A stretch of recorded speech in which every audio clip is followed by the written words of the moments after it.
What did Falcons do? Rise up. Welcome to Rise Up Reactions, the show where we talk all things Falcons, NFL, Georgia sports, and in general the sports news of the day. I'm your host, Dr. Lee Denning, lifelong sports fan.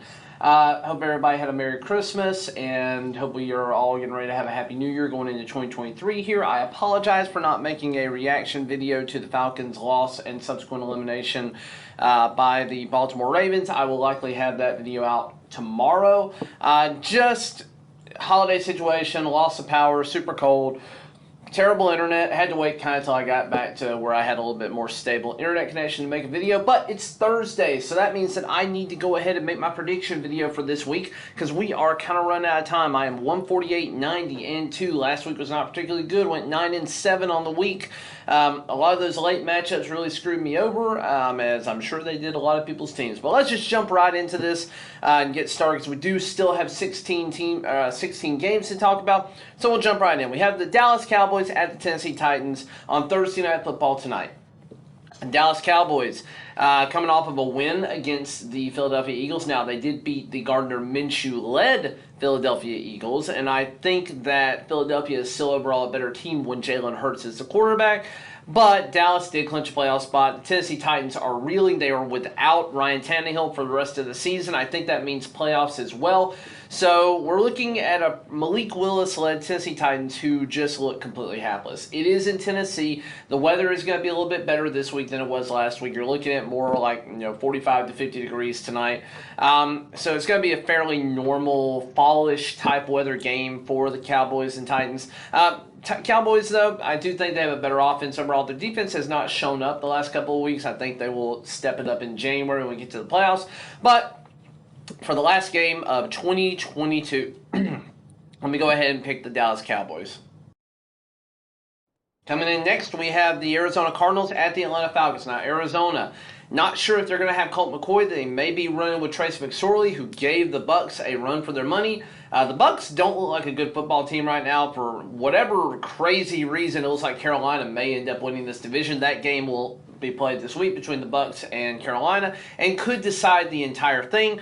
So, Falcons, we are eliminated at this point, but we do have some things to play for. We have evaluations to play for. Let's see who's going to be back on our team next year, who deserves a second contract on these 1 to 2 year guys that we signed when we had cap hell to work with. The Cardinals, it's just been announced J.J. Watt's going to be retiring at the end of the year. They are reeling. They're going to be bad most of next year, too, because Kyler Murray tore his ACL and will be out for probably at least the first half of next year, if not through November. So you're looking at a Cardinals team that is likely going to fire Cliff Kingsbury. They may fire their general manager.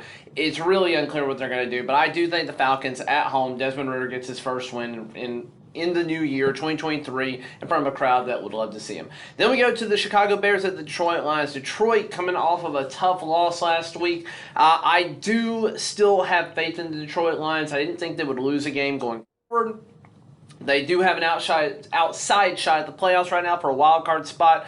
The Bears still don't look like a good team overall. They didn't put up any points really against the Buffalo Bills. They're not looking good right now. This game is in Detroit. I look for the Detroit Lions to go 8-8 after this game. Give me the Detroit Lions. Then we move on to Broncos at Kansas City Chiefs. I will say this. The Chiefs seem to be playing down to the competition that they are playing against. For the most part, they did handle Seattle pretty well overall, but they are not this crazy high-flying team that they have been in years past. The Broncos just are bad. They just fired Nathaniel Hackett day after Christmas for getting embarrassed by the L.A. Rams, who are a bad football team, and got embarrassed. I think the final on that was 51-14, but it was bad. It was never close. It looked terrible the whole time. They got to figure out what they're going to do with Russell Wilson. They got several years of guaranteed money that they're going to have to fight through. I think he is their quarterback next year just because to get rid of him would be like $100+ million dead cap hit next year. I think it's more palatable after that, but either way, give me the Chiefs here. I don't think it's going to be close. Then we go to the Dolphins at the Patriots. Now, Dolphins are going to be without Tua most likely. He is in concussion protocol. Third concussion in a single football season. I know what I would do. If it was a high school player, I know what I would do. It's not a high school player. It's somebody who's getting paid millions of dollars to play football. And at one point the season was kind of fighting for his job. You are going to have Teddy Bridgewater, and it is against the New England Patriots in New England. Now, their offense is not good at all, but the Patriots still have an outside playoff shot.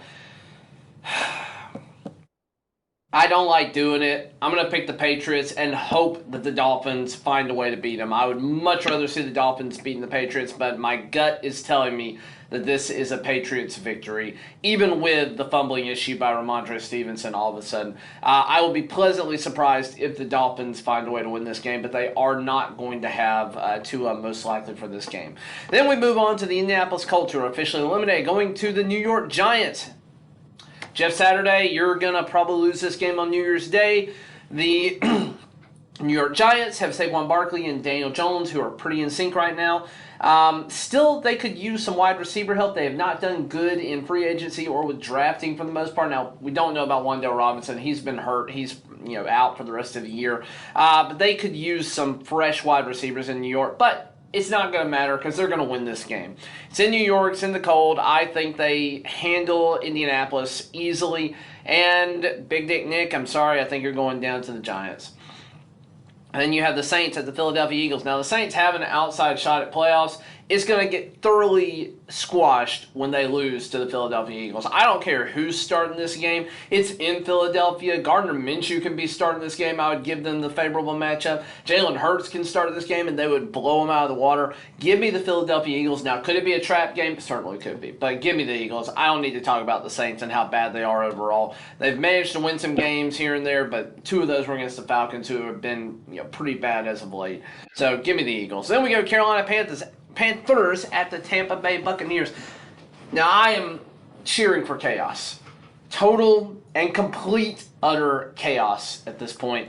Tampa Bay, it's in Tampa Bay. Carolina did beat them earlier this year, and Carolina is playing better football now than when they beat the Tampa Bay Bucks earlier. For no other reason than they have done it already, and they're playing better football right now. I don't think their roster is better, but they're playing better football right now. Give me the Carolina Panthers. It's my underdog of the week. Give me the Panthers. Then you go Cleveland Browns at the Washington Commies. Washington still playing for an outside playoff shot. They need a lot of things to go their way, and I thought that this would be a game that they would win. Cleveland still not looking good with Deshaun Watson. He's not playing particularly good football. Still is not having the production that whatever the 200 plus million, I think 230 million guaranteed for the next few years is supposed to be buying them, which I'm perfectly fine with.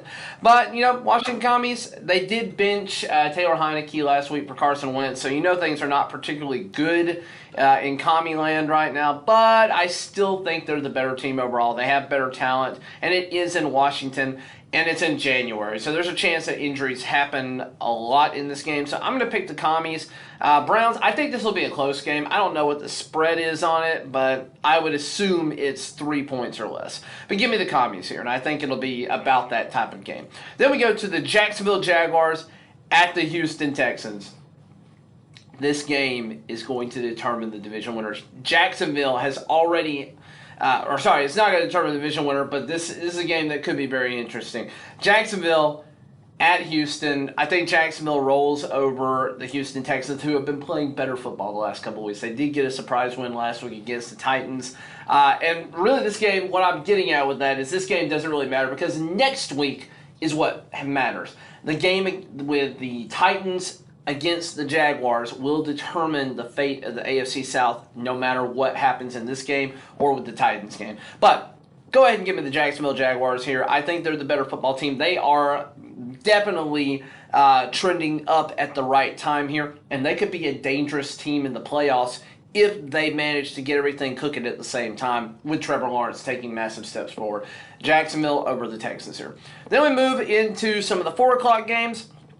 We have the San Francisco 49ers at the Las Vegas Raiders. Raiders, you're finding a way to Raider it up at this point in time. San Francisco looks like a team that cannot be stopped. Not going to go into this one too much. It is in Las Vegas, which could be to the Raiders' favor.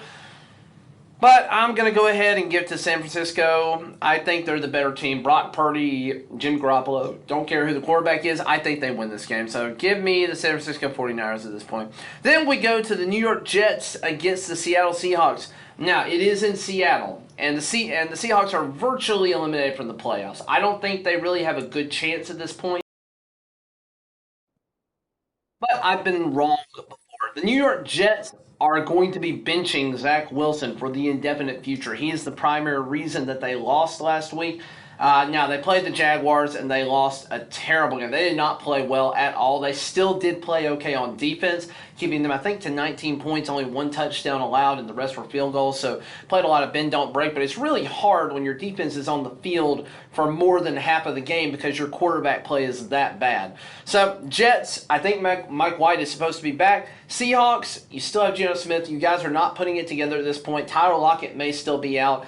Ken Walker has not been doing as well as he did early in the year. I do like the Jets playing for a playoff push and making it an interesting Week 18 next week to figure out who goes to the playoffs. But I think this is a must-win for the Jets. The Seahawks, I think, are virtually out of it at this point. So give me the Jets and a must-win. Then we have the Minnesota Vikings at the Green Bay Packers. Green Bay is coming alive at the absolute right time. They have won several games here in a row and still have an outside shot at the playoffs here.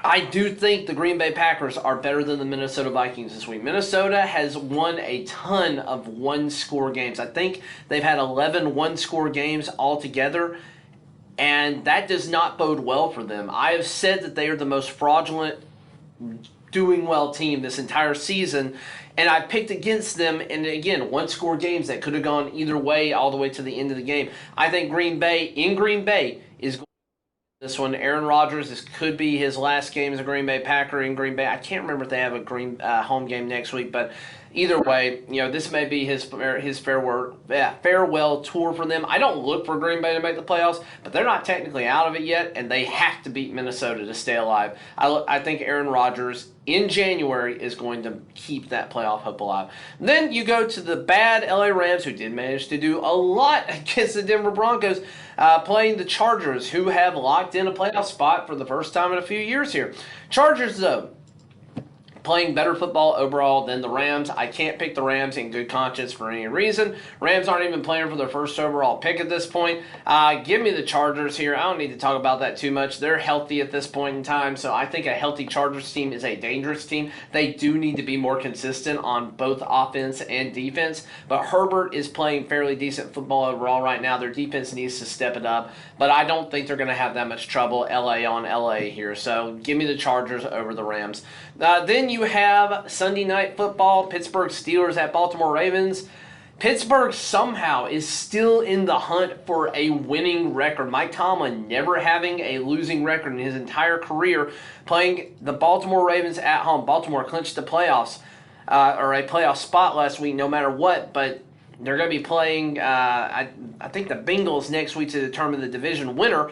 But Pittsburgh Steelers are playing fairly decent at this point, especially on defense, doing really well from a defensive standpoint. They got to get Kenny Pickett and George Pickens some more looks with each other because that is a matchup made in heaven for the next few years. Because I think the Steelers are playing better football right now, and I don't think Lamar Jackson is expected to be back, I'm going to pick the Steelers. I will put an asterisk again by this game specifically. If I find out Lamar Jackson is playing, I will pick the Ravens. But until then, Steelers, I think they are going to go 8-8 at this point, and next week is going to determine if Mike Tomlin has a winning record or a losing record.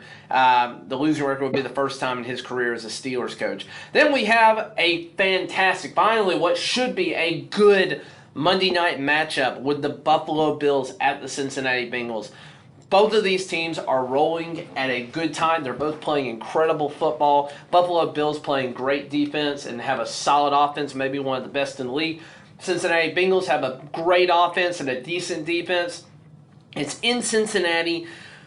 I think this is a coin flip, and I flipped one earlier, and it's gonna be the Bills. I don't know how I can pick against them right now. I don't know how I can pick against Josh Allen. It would not surprise me if the Bengals win this game. This could very easily be a divisional or championship preview, depending on how things play out with eating.